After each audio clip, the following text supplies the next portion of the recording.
Introdução. O propósito desta gravação é comentar e condensar um dos livros mais assombrosos jamais escritos. Pense e Fique Rico, de autoria de Napoleon Hill, que tem exercido influência na vida, realizações e fortunas de mais pessoas do que qualquer outro livro jamais publicado. Em todo o mundo livre existem atualmente milhares de pessoas que têm triunfado em todas as linhas de trabalho e que hoje ocupam suas boas posições porque um dia encontraram e compraram um exemplar de Pense e Fique Rico. Qualquer uma delas estará disposta a confirmar isso, e com toda satisfação. Uma descoberta valiosa. Descobri pela primeira vez esse notável livro no outono de 1949. Ajudou-me a decidir de uma vez por todas como alcançaria a meta a que me tinha proposto. Unificou meu pensamento e abriu-me um caminho reto e claro até o ponto a que eu havia decidido chegar. Um de meus melhores amigos, que encontrou o livro há anos, ficou tão fascinado pelo seu conteúdo que permaneceu em casa durante 3 dias, lendo e meditando acerca das ideias ali expostas. Depois, aplicou seus princípios e agora ocupa a posição mais alta dentro da indústria em que trabalha. Por outro lado, tenho estado nos escritórios de altos executivos e tenho escutado dirigentes de empresas famosos mundialmente, alguns com idade suficiente para serem meus pais. Todos eram unânimes em afirmar que, após terem lido Pense e Fique Rico, seus negócios passaram a caminhar muito melhor. Qual é o segredo desse livro tão assombroso? Por que, entre milhares de livros sobre autoajuda, ele tem se mantido como a obra-prima mais destacada? Creio que, para compreender o porquê, vocês teriam que conhecer Napoleon Hill, tanto quanto eu. Com certeza, não foi ele o primeiro homem que se rebelou contra a pobreza e contra a interminável luta ante a falta de orientação que via em seu redor quando ainda era um rapaz. Nem tampouco foi o primeiro a escrever sobre a matéria, mas possuía 2 habilidades únicas, altamente desenvolvidas, que raramente são encontradas num homem. A primeira era a maneira como focalizava seu tema. Hill procurava soluções para o êxito da mesma forma como um cientista busca trazer à luz da razão um segredo da natureza. Tratava de descobrir as formas do sucesso de igual maneira como Thomas Edison investigava os processos para chegar à luz elétrica, sem descanso, implacavelmente, até que a verdade, que sempre esteve ali, lhe foi revelada. Sua segunda virtude importante era a habilidade ou destreza para escrever sobre suas deduções, de tal forma que eram compreendidas intelectualmente num instante. Mas talvez o mais importante para este assunto em especial é que eram compreendidas também emocionalmente. O poder de modificar vidas. Quando alguém lê a última página de Pense e Fique Rico, já é um homem diferente. Um homem que se coloca de pé ao terminar a leitura e já começa a demonstrar as modificações que sofreu. Para ele, desapareceram as situações angustiosas, cheias de frustração e autoimpostas. Para ele, o caminho está livre. É um homem agora possuidor de uma singular capacidade de converter os sonhos em realidade, as ideias em fatos. O destino, a fatalidade, os maus efeitos das circunstâncias exteriores não mais o afetam. De passageiro do barco da vida, passou a capitão, traçando rumos e decidindo vidas. Para entender esse livro, temos inicialmente de compreender a realidade, o princípio ou filosofia que se estende como estrutura básica da obra. A menos que, seja o que for que você construa, esteja baseado na verdade, acabará com a estrutura caída e espalhada ao seu redor, como a armadura dos antigos guerreiros de Homero. O que não é baseado na verdade não pode sustentar-se. Não pode suportar a prova do tempo. A razão pela qual Pense e Fique Rico tem resistido à prova do tempo é porque repousa sobre uma base ampla e sólida, da qual se origina todo o sucesso do homem. O fato puro e imutável de que tudo começa com uma ideia.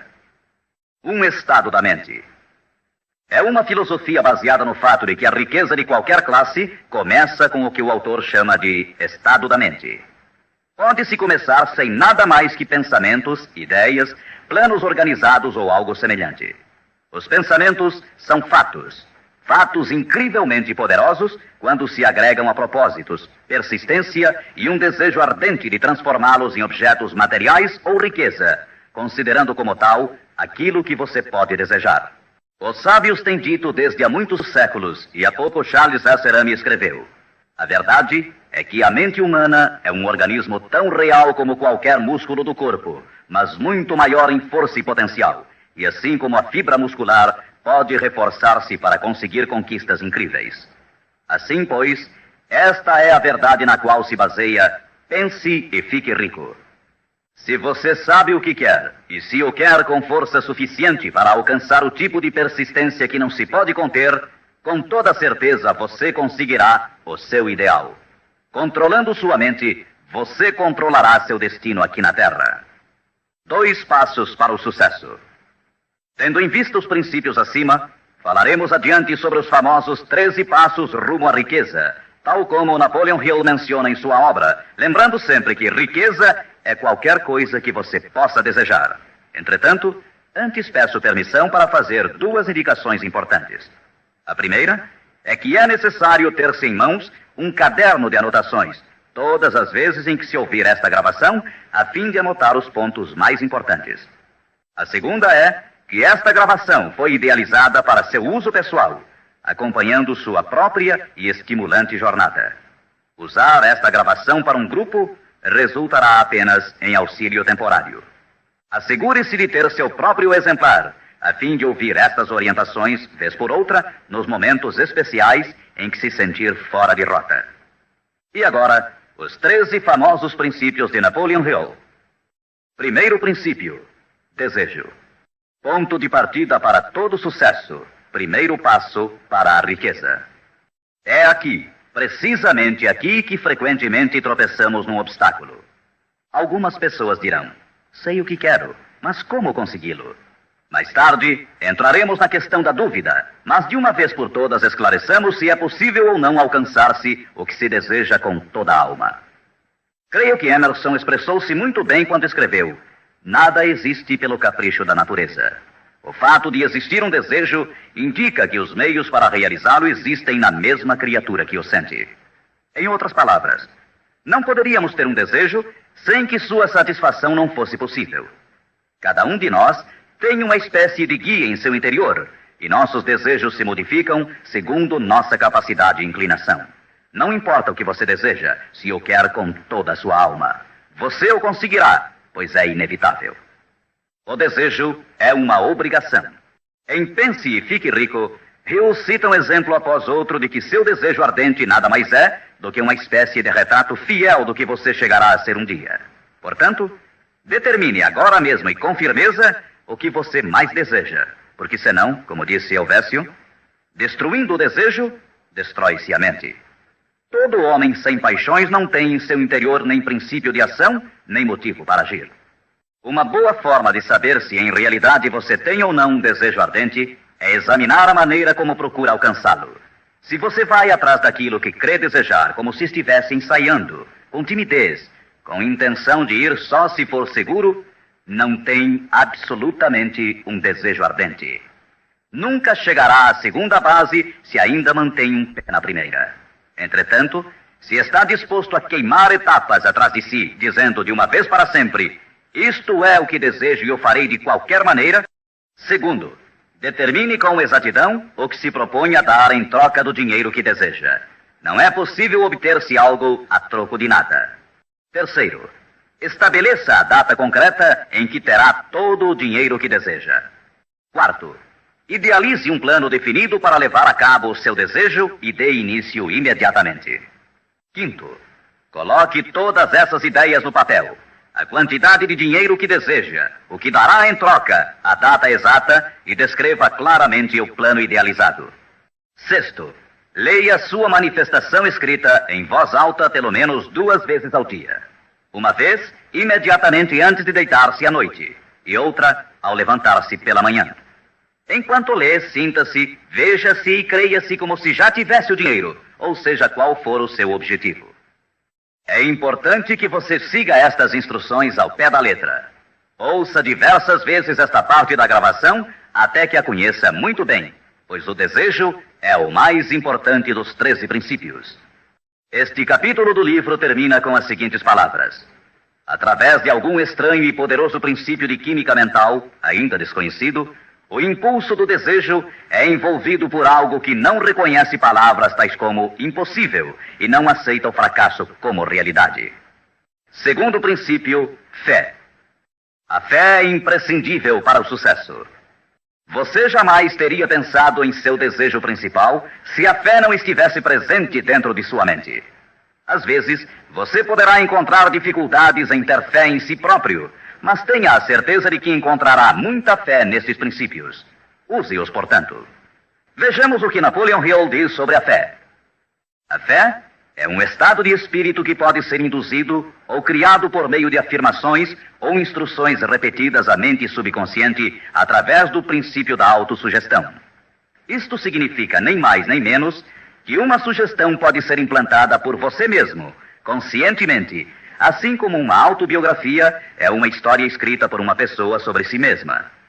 Projetando a imagem mental de você mesmo, tendo em destaque seu desejo principal e repetindo tal ação várias vezes, isso resultará na fé de que necessita. A fé é vital para o sucesso. O imperador Napoleão Bonaparte disse uma vez: todo andaime religioso se desarruma como um edifício em ruínas ante uma só palavra: fé. Por sua vez, Goethe afirmava: as épocas de fé são épocas frutíferas. As épocas de incredulidade, ainda que esplendorosas, são estéreis de todo o bem permanente. E como disse Schlegel, na vida real, toda grande empresa começa e dá seu primeiro passo com a fé. Portanto, tenha fé de que pode alcançar aquilo que busca, porque jamais você poderia ter se decidido se não pudesse alcançá-lo. Autoconfiança. Em seu capítulo sobre a fé, Hill oferece uma fórmula para a autoconfiança: repetir-se a si mesmo constantemente. Primeiro, sei que tenho a capacidade de alcançar o objetivo de meu propósito definido na vida. Portanto, exijo persistência de mim mesmo, ação contínua para a execução. E aqui agora prometo executar esta ação. Segundo, percebo que os pensamentos dominantes em minha mente reproduzir-se-ão com o tempo em ação externa, física, e que de maneira gradual transformar-se-ão em realidade física. Portanto, concentrarei meus pensamentos durante 30 minutos diários na tarefa de criar a imagem do que pretendo ser, criando assim em minha mente um retrato mental claro de minha pessoa e em decorrência de meu objetivo. Terceiro, sei que através do princípio da autossugestão, qualquer desejo que alimente com persistência em minha mente buscará com o tempo a maneira, através de meios práticos, para alcançar o objetivo que há por detrás dele. Portanto, dedicarei 10 minutos de cada dia para exigir de mim mesmo o desenvolvimento da autoconfiança.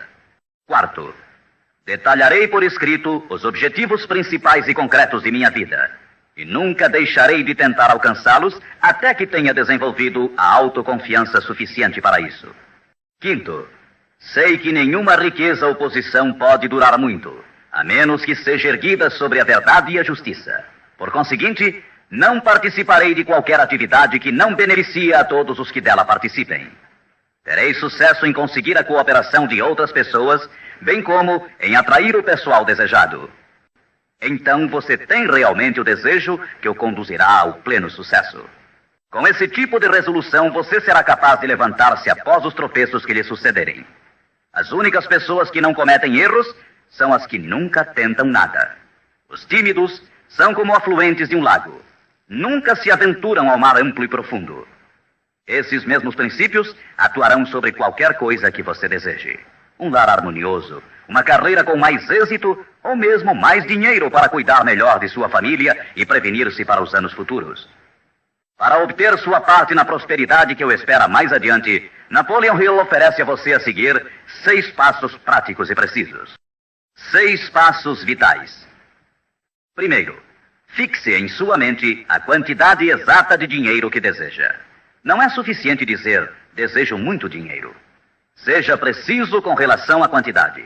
Existe uma razão psicológica quanto a essa precisão e que será abordada posteriormente. Induzirei outros a servir-me através da minha boa disposição em servir aos demais.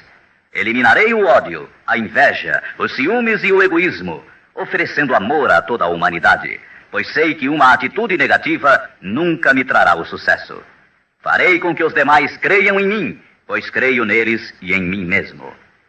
Terceiro princípio, Autossugestão. Mediante a sugestão repetida, a mente subconsciente pode trabalhar para nós. Já fizemos referências a isso. A autossugestão é a faculdade de ser capaz de concentrar na mente o nosso ardente desejo, até que o nosso subconsciente o aceite como uma realidade e comece a imaginar os meios para realizá-lo. É daqui que provém os impulsos, as súbitas centelhas de inspiração e orientação. Agora resumiremos as instruções dadas no segundo princípio, fé, em relação aos 6 passos, autoconfiança, e as combinaremos com os princípios sobre a autossugestão, constantes no livro Pense e Fique Rico. Primeiro, vá a um lugar tranquilo, talvez na cama à noite, feche os olhos e repita em voz alta para que possa escutar suas próprias palavras, a manifestação escrita da quantidade de dinheiro que se propõe a acumular, ou uma reafirmação cuidadosa do que possa ser sua meta, bem como o tempo limite para alcançá-la, além da descrição do serviço ou mercadoria que se dispõe a dar em troca do que vai receber. À medida que põe em prática estas instruções, imagine-se já possuidor de sua meta. Suponhamos, por exemplo, que você se propõe a economizar em cruzeiros o equivalente a $50 mil até o dia 1º de janeiro daqui a 5 anos, que se determina a prestar serviços pessoais em troca de dinheiro como vendedor. A manifestação escrita de seus propósitos deve ser a seguinte. Escreva: para o dia 1º de janeiro de 1900 e aconteça o que acontecer, terei em meu poder a quantia de cruzeiros que economizarei em quantidades diversas durante aquele período. Em troca desse dinheiro, prestarei o melhor serviço possível, rendendo o máximo como vendedor de... Escreva aqui o produto que se propõe a vender ou qualquer coisa que você faça para ganhar a vida. Tenho certeza de que, à época aprazada, terei esse dinheiro em meu poder. Minha fé é tão grande que já posso ver esse dinheiro diante de meus olhos. Posso tocá-lo com minhas mãos, pois está à espera de passar para meu poder tão logo eu preste o serviço que proponho a desempenhar em troca dele. Estou preparando um plano para acumular esse dinheiro e eu seguirei à medida que o receba. Segundo, repita isto pela manhã e à noite, até que possa ver claramente em sua imaginação o dinheiro que se dispôs a acumular. Terceiro, coloque uma cópia do que escreveu onde possa vê-la dia e noite, quando se deitar ou levantar-se, até que possa recordá-la perfeitamente. Ao se dispor a colocar em prática estas instruções, você estará aplicando o princípio da autossugestão. Quarto princípio, conhecimento especializado. O integral conhecimento dos detalhes de seu trabalho ou produto é indispensável para alcançar o sucesso. Neste princípio, Hill destaca um ponto muito importante. O conhecimento constitui uma força somente quando está organizado num plano concreto de ação e dirigido a um fim definido. Ele nos diz: antes que você possa estar seguro de sua capacidade de transformar o desejo em seu equivalente monetário, necessitará de conhecimento especializado do serviço, mercadoria ou profissão que se dispõe a oferecer em troca. Talvez você precise de muito mais conhecimento especializado do que tem, ou do que pode adquirir normalmente. Se for essa a situação, poderá resolver o problema mediante a utilização de um sistema que chamaremos de grupo mental. Mais tarde explicaremos do que se trata, mas por enquanto, reconheça que tem de aprender tudo o que possa sobre sua especialidade. Assim, dedique parte do tempo a cada dia para assimilar mais e mais sobre o que você faz para seu sustento. Frequente cursos que existam sobre a matéria, bem como associe-se a homens que conheçam bem sua profissão. Quinto princípio, imaginação. A imaginação é literalmente a oficina onde se formam os planos criados pelo homem. O impulso e o desejo recebem forma e ação mediante a ajuda da faculdade imaginativa da mente. Foi dito que o homem pode criar tudo o que possa imaginar. Como disse e ensina Napoleon Hill, toda mente humana pode alcançar o que pode conceber e crer. A única limitação do homem dentro do razoável reside no desenvolvimento e emprego de sua imaginação e da subsequente motivação para a ação. A automotivação é a chave. Os maiores dirigentes de negócios, indústrias e finanças, os grandes artistas, músicos, poetas e escritores chegaram a ser os melhores porque desenvolveram a força da automotivação. Enquanto você desempenha seu trabalho diário, pense constantemente nos meios pelos quais poderia realizá-lo melhor, com maior eficácia. Pense nas modificações inevitáveis. Podem ser feitas agora? Se você sente limitações, lembre-se das palavras do famoso arquiteto Frank Lloyd Wright. A raça humana construiu com mais grandeza quando maiores eram as limitações e, portanto, quando mais era necessária a imaginação para construir. As limitações parecem ter sido sempre as melhores amigas da arquitetura. Quando você construir seu futuro partindo desse ponto de vista, não se preocupe com as limitações. Recorde que estas podem ser suas melhores amigas, posto que requerem imaginação se tivermos que nos levantar acima delas. E como disse Beecher, a alma sem imaginação é como um observatório sem telescópio. Sexto princípio: planejamento organizado. Para obtermos sucesso em um empreendimento que decida nossa vida, devemos ter planos perfeitos. Se você já decidiu qual é o seu desejo, qual é a sua meta, organizemos agora um plano para a sua realização, de acordo com um programa. Citarei novamente: pense e fique rico. Você já sabe que tudo o que o homem cria ou adquire começa sob a forma de desejo. Transforma-se depois, do abstrato ao concreto, na oficina da imaginação, onde se criam e se organizam planos para a sua transição. Você tem que ter um plano. Anteriormente, foram lhe dadas instruções para adotar 6 passos práticos e definidos como seu primeiro movimento para traduzir o desejo que você possa ter em seu equivalente físico. Um daqueles passos era a formulação de um plano prático, concreto, através do qual aquela transformação pudesse ser efetuada. Primeiro, alie-se com uma ou mais pessoas, tantas quantas necessitar, para criar e pôr em prática seu plano ou planos para o acúmulo de dinheiro que marcou como sua meta, fazendo uso do princípio da reunião de inteligências. É o grupo mental, e isso é muito importante. Segundo, antes de formar seu grupo mental, decida quais as vantagens e benefícios que pode oferecer individualmente aos membros do grupo que a formam em troca de sua cooperação. Ninguém trabalhará de forma indefinida sem alguma forma de compensação, ainda que esta não seja em dinheiro. Terceiro, reúna-se com os membros de seu grupo 2 vezes por semana, pelo menos, e com maior frequência, se possível, até que tenham aperfeiçoado o plano ou planos para a consecução de sua meta. Quarto, mantenha uma harmonia perfeita entre você e cada membro de seu grupo mental. Tenha em vista 2 fatos. Primeiro, você está comprometido em um empreendimento de importância básica. Para obter sucesso, tem que ter planos perfeitos. Segundo, deve ter a vantagem da experiência, instrução, capacidade e imaginação naturais de outras mentes. Este é o método seguido por todas as pessoas que têm se sobressaído da média. Dedique-se a isto até que tenha um plano formal bem organizado para alcançar seu objetivo. Desta forma, você nunca estará confuso ou pensando no que deve fazer em seguida.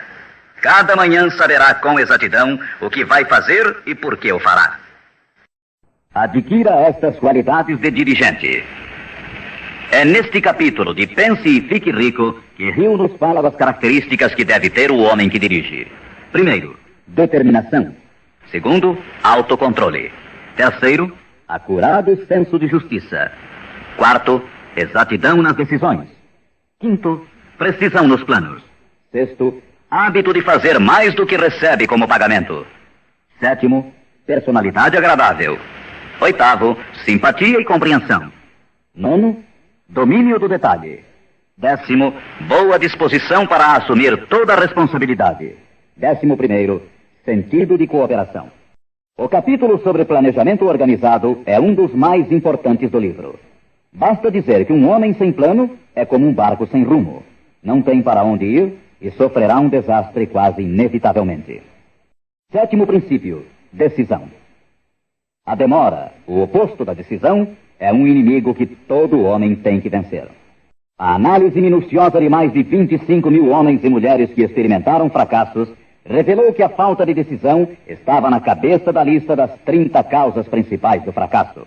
A análise de várias centenas de pessoas que haviam acumulado fortunas superiores a $1 milhão demonstrou o fato de que cada um deles tinha o hábito de tomar decisões com rapidez e lentamente modificá-las à medida que houvesse necessidade de uma alteração.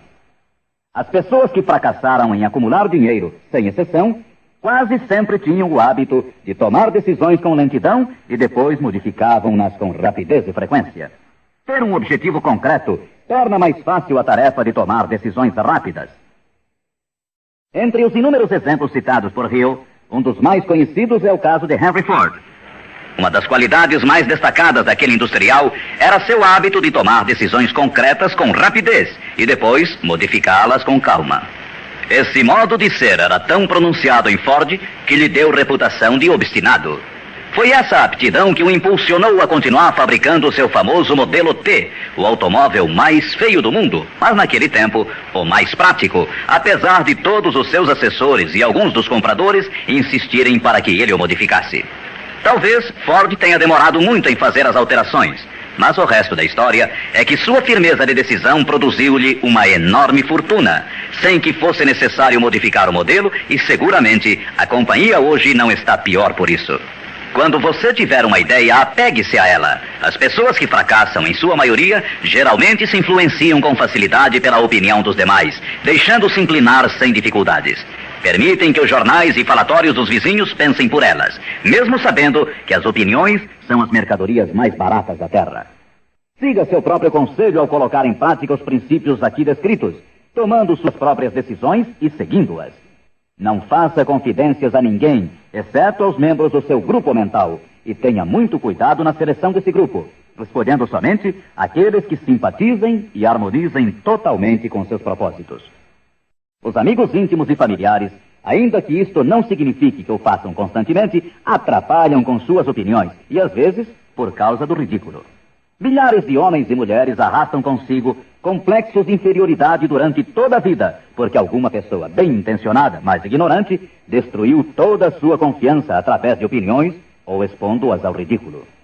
Se uma decisão merece algo, você deve agarrar-se a ela até que a tenha desenvolvido completamente. Oitavo princípio: persistência. A força de vontade e o desejo, adequadamente combinados, constituem uma dupla irresistível. Segundo Hill, persistência é como a força de vontade e combina-se com o homem como o carvão ao aço. Em inumeráveis casos, a persistência tem sido a única diferença entre o sucesso e o fracasso. É a falta dessa qualidade, mais do que qualquer outra, que impede a grande maioria de triunfar. Tentam algo, mas tão logo o caminho se torna áspero, desistem. A experiência com milhares de pessoas tem demonstrado que a falta de persistência é uma fraqueza comum à maioria das pessoas. É um defeito que pode ser vencido pelo esforço. Se você quer realizar um determinado desejo, tem que formar o hábito da persistência. As coisas parecerão difíceis. Será como se já não houvesse razão para continuar. Tudo em você dirá que deve renunciar, que deixe de tentar. É precisamente então quando os homens se distinguem dos meninos. É aqui exatamente quando se percorre essa distância extra e se continua adiante que os horizontes se aclaram e os primeiros sinais da abundância que há de ser sua pela persistência começam a ser vistos. Com a persistência virá o sucesso. A persistência pode ser cultivada. A persistência é um estado mental, portanto, pode ser cultivada. Como todos os estados da mente, a persistência se baseia em causas definidas, e entre elas encontramos as seguintes. Primeira, unidade de propósito, saber o que se quer. Segunda, desejo. Terceira, confiança em si mesmo. Quarta, unidade de planos. Quinta, conhecimento preciso, saber que seu plano é firme. Sexta, cooperação. A simpatia, a compreensão e a cooperação harmoniosa dos demais tende a desenvolver a persistência. Sétima, força de vontade. Oitava, hábito. A persistência é resultado direto do hábito. Nono princípio: usar a força de seu grupo mental. Duas mentes que se unem nunca deixam de criar uma terceira força, invisível, intangível, que pode ser comparada a uma terceira mente. É neste capítulo que Hill descreve a importância de formar-se um grupo de pessoas que simpatizem com o seu desejo. Esse grupo mental pode ser integrado de 2 ou mais indivíduos que, eventualmente, possam ter planos semelhantes. Com a decorrência das reuniões, você perceberá muitas vezes, ao estar discutindo algo com outra pessoa, que de repente surgem-lhe boas ideias, que são resultado dessa associação, ideias que nunca apareceriam sem ela. O mesmo sucede com a outra pessoa. Estimule seu pensamento. Grande quantidade de boas ideias tem brotado de mentes individuais como resultado de participação em grupo. Associar-se a pessoas para formar o grupo mental não deve ser confundido com o fato de deixar que outros pensem por você, mas é estimular seu próprio pensamento através da associação com outras mentes. Ninguém sabe tudo. Quanto mais afins sejam as mentes reunidas, mais informações interrelacionadas estarão disponíveis. As grandes ideias são uma combinação de informações análogas. Assim, você deve escolher os membros de seu grupo com cuidado. Assegure-se que sejam pessoas que você respeita e que trabalhem conscientemente. Todos se divertirão muito e alcançarão suas metas muito antes. 10º princípio, entusiasmo. O entusiasmo provém da canalização de todas as energias corporais em termos positivos e louváveis. É neste capítulo que Napoleon Hill descreve a importância da mulher. A mulher que quase sempre auxilia o homem que luta pela consecução de metas meritórias. A opinião de Hill é de que praticamente todo dirigente é homem cujos êxitos foram inspirados em grande parte por uma mulher.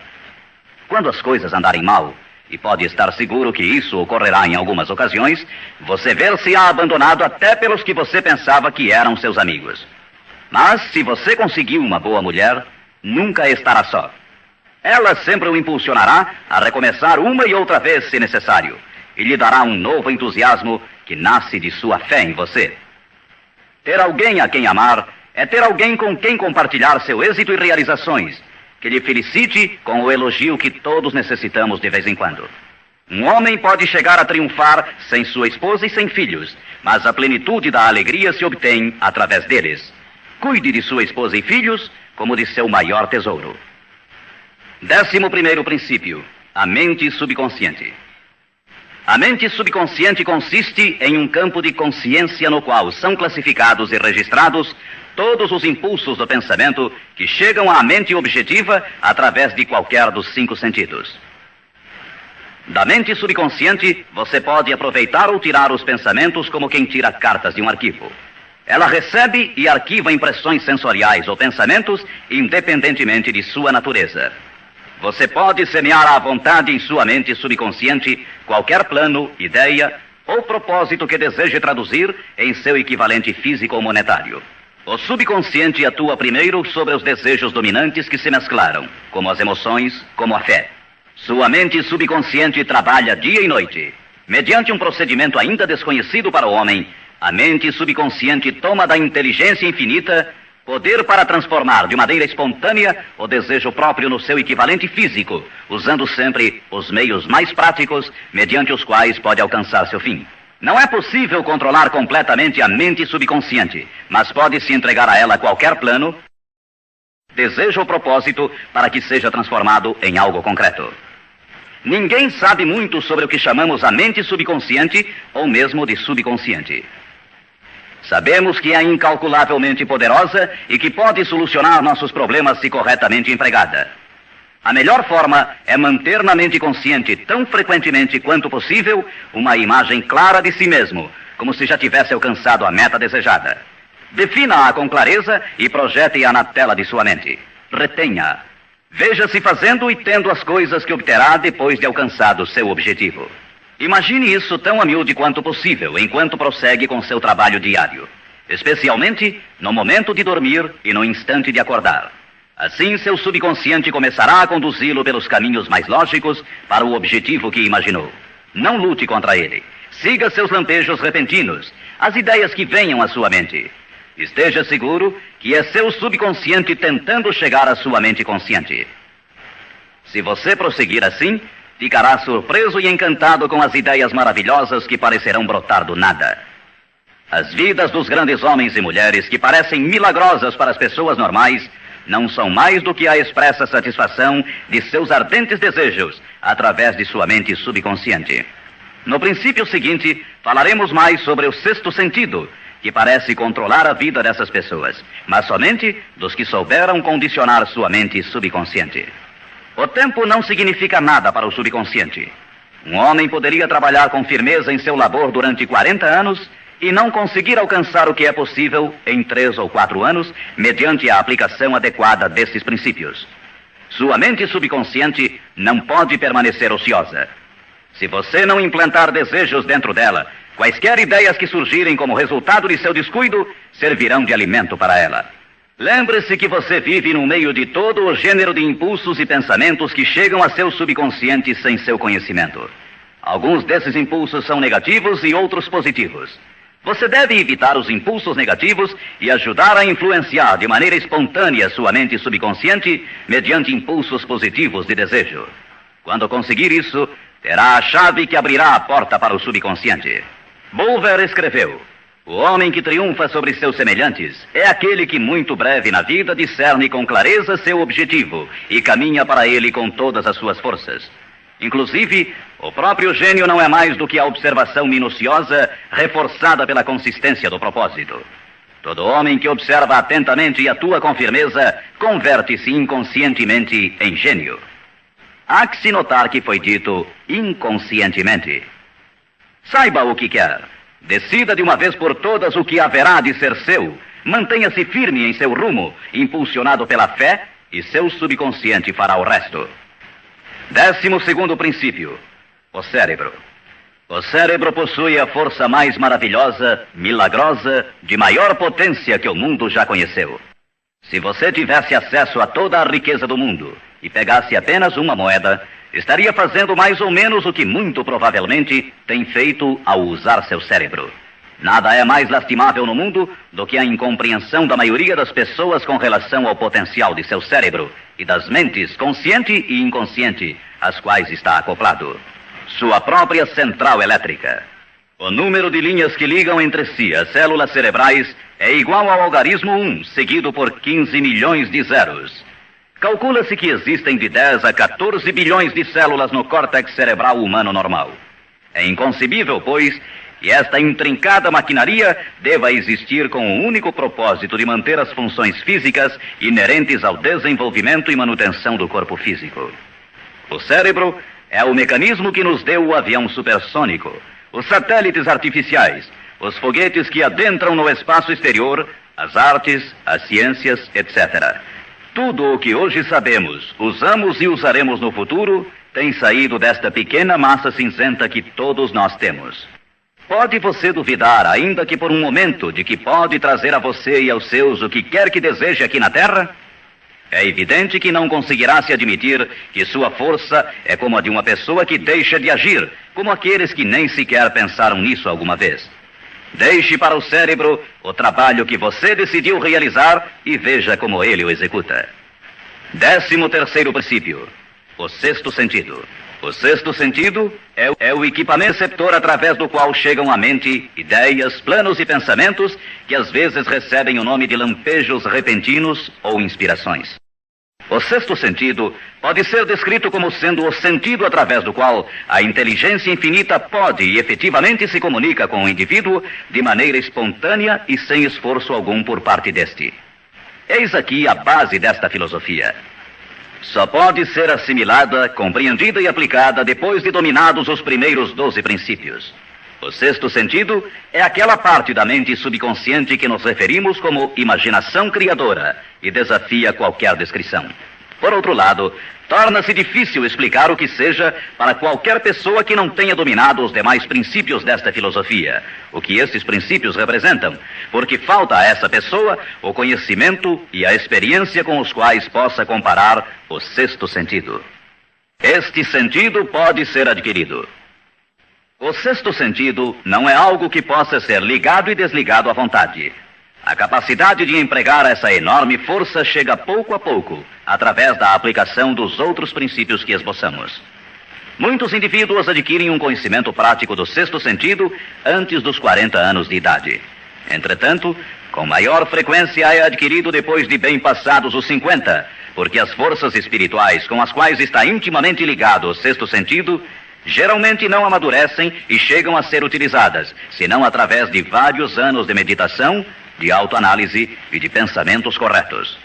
Todavia, nada nos impede que comecemos a desenvolvê-lo desde agora, aplicando com entusiasmo os princípios que foram expostos até aqui.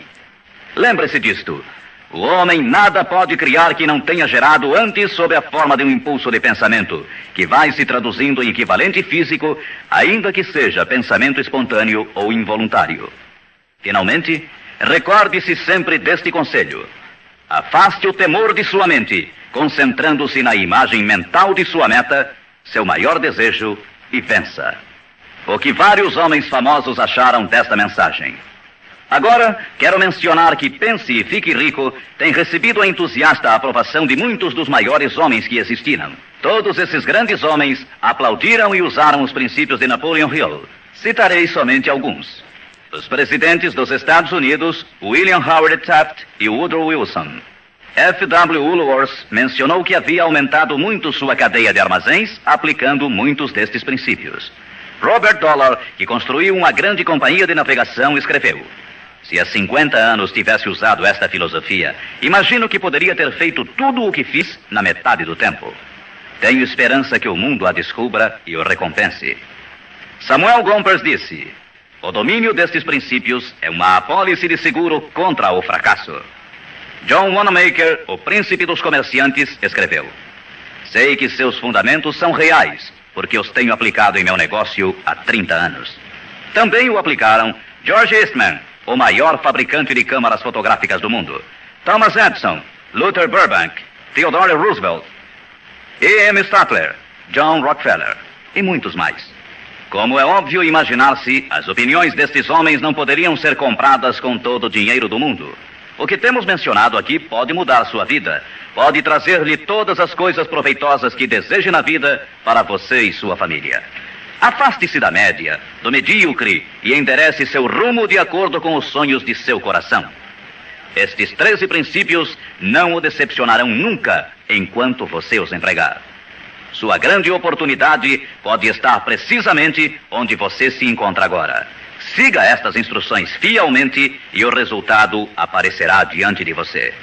A última recomendação de Napoleon Hill: não procure a oportunidade longe, mas sim a reconheça e aproveite-a onde você se encontra.